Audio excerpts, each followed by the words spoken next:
नमस्कार दोस्तों। आज की वीडियो में आप लोगों का मैं बहुत बहुत स्वागत करता हूं। उम्मीद करता हूं आप लोग अच्छे होंगे। दोस्तों, जैसा कि आपको पता होगा कि ये उत्तर प्रदेश पुलिस जेल वार्डर और फायरमैन की भर्ती जो आई हुई थी, उसी से रिलेटेड जो फाइनल मेरिट अभी इसकी लास्ट स्टेप जो इसका है, यानी कि मेडिकल, वो बचा हुआ है। और मेडिकल के पहले ही ये फाइनल मेरिट ले आते हैं और उसके बाद मेडिकल करा के उन्हें ट्रेनिंग पे भेज दिया जाता है। तो दोस्तों, वीडियो को हम शुरू करेंगे उससे पहले आप लोगों को कुछ ज़रूरी बातें बता दें कि अगर आप मेरे चैनल में पहली बार विज़िट कर रहे हैं तो मेरे चैनल को सब्सक्राइब कर लेना, क्योंकि ऐसी ही जानकारियाँ और जितनी भी भर्तियाँ होती हैं उन सब की इम्पोर्टेंट जानकारी आप लोगों के लिए मैं लेकर आता रहता हूँ। और अभी जैसा कि आपको पता होगा कि हमने एक वीडियो अपलोड कर रखी है उत्तर प्रदेश आंगनबाड़ी का लेकर। तो सुबह हमने वीडियो अपलोड की है, तो अगर आप लोग के कोई भी हैं जानने वाले या कोई भी है तो आप उन तक ये वीडियो ज़रूर शेयर कर दीजिए। और आप लोगों का सहयोग ही हमें मोटिवेट करता है और सही जानकारी लाकर आप लोगों तक पहुंचाने का एक मोटिवेशन मिलता है। तो दोस्तों, आज मैं जिस टॉपिक पे बात करने जा रहा हूं, जैसा कि आपको पता होगा कि इस वक्त सबसे ज़्यादा अगर वेटिंग भर्ती में किसी भी चीज़ का अगर है तो वो है उत्तर प्रदेश पुलिस की जेल वार्डर और फायरमैन का लेकर, जिसमें लगभग 8 से 9,000 कैंडिडेट ऐसे हैं जिन्होंने इसका फिजिकल क्वालिफाई करके 6,000 पदों पर होने वाली जेल वार्डर फायरमैन की भर्ती में सिलेक्शन लेने के लिए 8 से 9,000 कैंडिडेट इसके फिजिकल को क्वालिफाई कर चुके हैं। अब बात यह है कि इस भर्ती में इसकी फ़ाइनल कट ऑफ क्या बनेगी और ये कब तक आएगी, इस चीज़ का इंतज़ार हर वो कैंडिडेट को है जिन्होंने फिजिकल को क्वालिफाई किया हुआ है। तो सबसे ज़्यादा इम्पोर्टेंट बात कि फ़ाइनल मेरिट कब तक आएगी और उसके बाद अभी कितना इंतज़ार करना पड़ेगा, और अगर फाइनल मेरिट आएगी तो इसका फाइनल कट ऑफ कितना जाएगा, और उसके बाद वो कौन से कैंडिडेट होंगे जो इस भर्ती से बाहर हो जाएंगे। तो ये बात तो तय है कि भर्ती है 5800 पदों पर और क्वालिफाई हुए हैं लगभग 8,000 कैंडिडेट। तो इतना तो तय है कि इसमें 2 से 2,500 कैंडिडेट ऐसे होंगे जो जिनको बाहर जाना होगा। लेकिन इसमें और भी बहुत सारी दिक्कतें हैं और भी बहुत सारी अड़चन अभी आएगी इस भर्ती में। वो क्या क्या होंगी वो सारी बातों पे हम डिटेल में बात करेंगे। लेकिन उसके पहले आपको कुछ चीज़ों का मैं एग्जांपल देता चलूँ कि जैसा कि अभी आपको पता भी होगा कि और भी भर्तियों के, जैसे दिल्ली पुलिस ले लो या फिर और भर्तियां हैं, जैसे कि ले लो अभी यूपी ट्रिपल एस सी ने अपने एग्ज़ाम कंडक्ट कराने के लिए डेट जारी कर दिया है। तो ऐसे में आपको पता होगा कि एग्ज़ाम्स शुरू हो गए हैं। अभी फ़िज़िकल दिल्ली पुलिस का 28 जून से शुरू होने जा रहा है, जो कि 27 जुलाई तक चलेगा। तो ऐसे में आपको पता ही होगा कि जब फिज़िकल हो सकता है, जबकि दिल्ली की स्थिति और ख़राब है। फ़िलहाल अगर उत्तर प्रदेश की बात करें तो उत्तर प्रदेश में अब तो सब स्थितियाँ ठीक होती दिख रही हैं। और जहाँ तक अगर कंपेयर करें दिल्ली और उत्तर प्रदेश की, तो उत्तर प्रदेश की स्थिति बिल्कुल ही ठीक हो चुकी है कंपेरिजन टू दिल्ली। तो अब आप सोच सकते हैं कि जब दिल्ली पुलिस फिजिकल करा सकता है, जबकि उसमें 70,000 कैंडिडेट हैं, बोला कम कम कैंडिडेट का कराए लेकिन वो कराने के लिए तैयार है।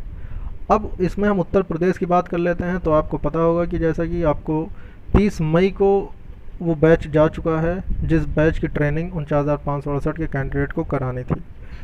तो 17,000 समथिंग कैंडिडेट ट्रेनिंग पे जा चुके हैं और उनकी ट्रेनिंग शुरू हो चुकी है। तो कुछ ऐसे कैंडिडेट थे जो ट्रेनिंग पे गए हैं, उनसे भी बातचीत हुई, तो वहाँ पे ऐसा कुछ नहीं, मतलब वो हो रहा है कि कोई ऐसी स्थिति क्रिएट हो रही हो कि जिससे दिक्कतें आ रही हों ट्रेनिंग में। जबकि जब उनकी रनिंग कराई जा रही है, क्योंकि बहुत सारे कैंडिडेट हैं, हर एक सेंटर पे कम से कम मान के चलो कि 400 से 500 कैंडिडेट हैं, तो जब उनकी रनिंग हो रही है तब भी उनको मास्क नहीं लगाना पड़ रहा है। मतलब ऐसी कोई ज़्यादा प्रोटोकॉल्स जो हैं कोविड के, उसको पूरा मेंटेन ना करने के बाद, मतलब इतना ज़्यादा वो स्थिति नहीं है कि ऐसी कोई दिक्कत क्रिएट हो। तो अब आप समझ सकते हैं कि स्थितियाँ नॉर्मल हो रही हैं, और जब स्थिति नॉर्मल हो रही है तो इससे ये साफ जाहिर होता है कि अब भर्ती बोर्ड जो है देर नहीं करेगा। और देरी ना करने के और भी रीज़न्स हैं। ये सब बातें मैं आप लोगों को इसीलिए बता रहा हूँ ताकि आप लोग सारी बातों को समझ सकें, क्योंकि वीडियो भले 2-4 मिनट ज़्यादा हो जाए लेकिन आप सारी चीज़ों को समझ सकें। और सारी चीज़ों को समझने के बाद जब पहले कोई भी बात को बताया जाता है तो अगर उसको बिल्कुल क्लियरली बताया जाए और उसकी स्थिति को समझा जाए तब वो ज़्यादा बेहतर समझ में आता है। अब मैं तुरंत ही वीडियो शुरू करके आपको अगर मैं बता दूं कि बस फाइनल मेरिट आने वाली है, उसके बाद इस डेट को फाइनल मेरिट आ जाएगी, उसके बाद ऐसा ऐसा करके मैं वीडियो ख़त्म कर दूं, तो ये तो ठीक है, लेकिन आपको वो सारी स्थितियाँ समझनी पड़ेंगी कि अदर जो भर्तियां हैं उनसे रिलेटेड, या फिर और भी, जैसे कि अब दिल्ली पुलिस में आप देख रहे होंगे कि 28 जून से 100% ये है कि हाँ उनका फिजिकल और PH यानी PE एंड MT, मतलब वहाँ पे ये करके दिया है कि physical endurance and measurement test. तो जो दिल्ली पुलिस का फिजिकल होने जा रहा है तो उसका सबसे पहले DBPST और उसके बाद उसका फिजिकल का एडमिट कार्ड आ जाएगा। उसके बाद जो भी कैंडिडेट, जैसे उत्तर प्रदेश में हुआ था कि सबसे पहले उनका डॉक्यूमेंट वेरिफिकेशन और उनका फिजिकली स्टैंडर्ड टेस्ट यानी कि मेज़रमेंट जो हुआ था, वो सारी चीज़ें चेक होने के बाद उनका दौड़ कराई गई थी। तो वही चीज़ दिल्ली पुलिस में भी होगा कि सबसे पहले उनका DBPST होगा, उसके बाद फिर उन्हें रनिंग के लिए बुलाया जाएगा। तो ऐसे में आपको पता है कि कितनी भीड़ होने वाली है, जबकि वो 70,000 कैंडिडेट हैं। और यहाँ पे आपको मैं बता दूँ कि भर्तियाँ 5,000 वहाँ थी, यहाँ तो 5800 पद हैं, और यहाँ कैंडिडेट हैं आपके टोटल 7 से 8 या 9,000 लगभग। तो अब आप स्थिति को आप अगर देखिए तो इससे ये साफ जाहिर है कि आज, जैसा कि आपको पता होगा कि 14 जून हो चुका है, अब 14 जून और उधर 28 जून से उसका फिजिकल शुरू। तो इन दोनों को अगर कंपेयर करते हैं तो ये साफ साफ नज़र आता है कि जून में ही फाइनल मेरिट आ सकती है, क्योंकि आज नहीं, कल होगी UPSI की लास्ट डेट। तो ऐसे में और भी चीज़ों की जो कवायद चल रही हैं उत्तर प्रदेश में, जो कि सिर्फ़ और सिर्फ भर्ती बोर्ड की है, तो वो पूरी होने जा रही है, और उसके बाद उत्तर प्रदेश पुलिस के जेल वार्डर फायरमैन का फाइनल मेरिट आ जानी है। तो ये 100% तय है दोस्तों।